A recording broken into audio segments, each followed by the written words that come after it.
कढ़ाई अभी गरम है, इसमें लेंगे 4 टीस्पून ऑफ देसी घी, 2 कप बेसन। स्लो फ्लेम में इसको भी फ्राई कर लेंगे। लो मीडियम फ्लेम पर बेसन 15 से 20 मिनट फ्राई हो गया है। अभी उसमें ऐड करेंगे 1/2 कप खोया,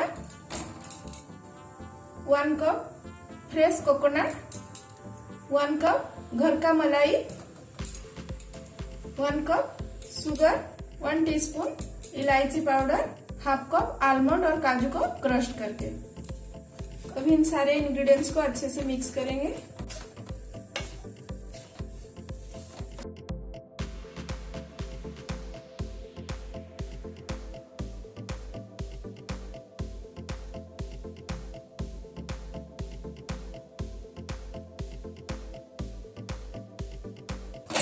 अभी अच्छे से मिक्स हो गया है।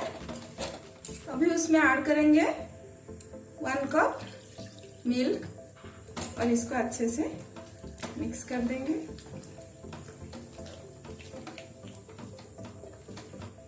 अभी इसको लो मीडियम फ्लेम पर कुछ टाइम पका लेंगे।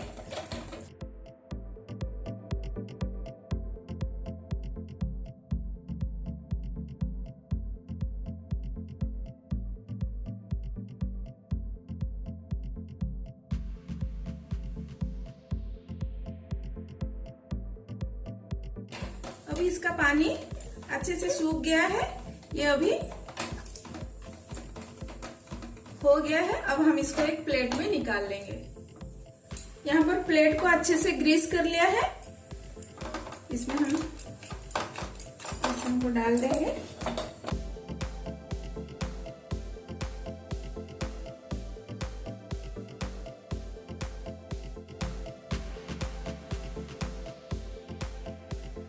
इसको अच्छे से सेट कर देंगे।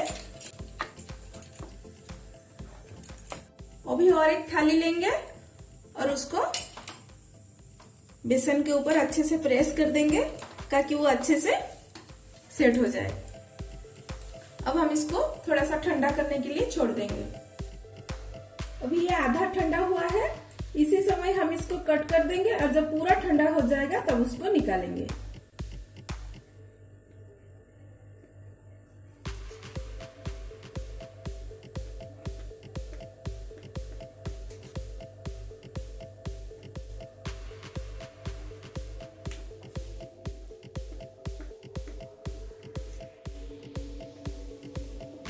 अभी हम इसको कम से कम 2 घंटा ठंडा होने के लिए छोड़ देंगे। अभी इसको हम प्लेट में निकाल लेते हैं सारे बर्फी को। अभी बेसन की बर्फी रेडी है खाने के लिए।